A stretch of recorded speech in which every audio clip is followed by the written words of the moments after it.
Our governors and members of parliament are set for fresh row as they trade barbs over the republishing of the County Additional Allocation Bill that has removed the Roads Maintenance Levy Fund, thus throwing into jeopardy other programs funded either by government or donors.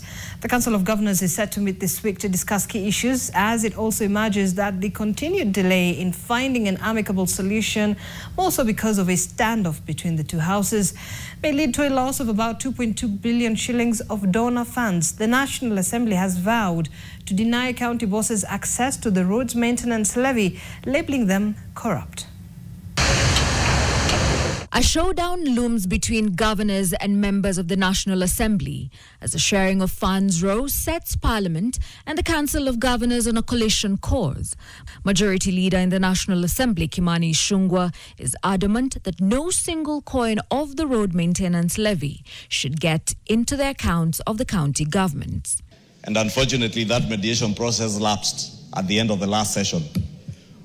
Those who were here last week, we just republished, and I think we've already read for the first time, that bill republished without the RMLF money in the bill. And we will process it without RMLF, because that is the right thing to do. Ichung'wah has labelled the county bosses corrupt and thus saying they should be kept off the fund. The roads that are being maintained by KERA, governors then duplicate the same roads so that they loot from public coffers, Honorable Speaker. And we must call out this corruption for what it is, because it is nothing other than blatant corruption in the counties, Honorable Speaker. There is nothing serious that has happened in terms of devolution since devolution came into place, Mr. Speaker. Truth must be said. We must be truthful to the people, Mr. Speaker. Sure. Look at the amount of money that has been devolved in this country.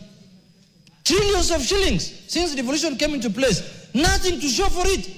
The Rakanithi governor, on the other hand, Muthomi Njuki, has thrown jibes back at the National Assembly, accusing the MPs of selfishness. So they have put personal interest ahead of the public interest. Governor Njuki contends that MPs are so keen on safeguarding the roads maintenance levy that they would fight governors for its control. They will tell you, oh, governors are very corrupt.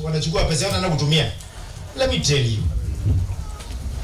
I have seen governors going to the National Assembly and Senate to defend themselves in audited accounts. Mimi sijai kuona mjumbe wote ako kwa kamati anajidefend kwa sababu ya CDF. The levy also looking to open a fresh friction point between the two houses, as Ichung'wah warned the Senate against reintroducing it. As a house, we will process the additional county allocations bill without RMLF. And let me tell them, it will never pass through the floor of this house. Let me not talk about courts. This house, this floor, RMLF is a live wire that you will never touch. So my members of parliament are sitting on 55 million ya Rakanithi County pale bunge wakitisha pesa ya barabara. Hiyo ni pesa ya emergency, ya locust, which is waiting to do things in all over the Rakanithi County. Sources indicate the Council of Governors is likely calling an emergency meeting mid this week to discuss the impasse that also threatens to take away about 2.2 billion Kenya shillings of donor money meant for key projects in agriculture and health. Helen Aura, NTV.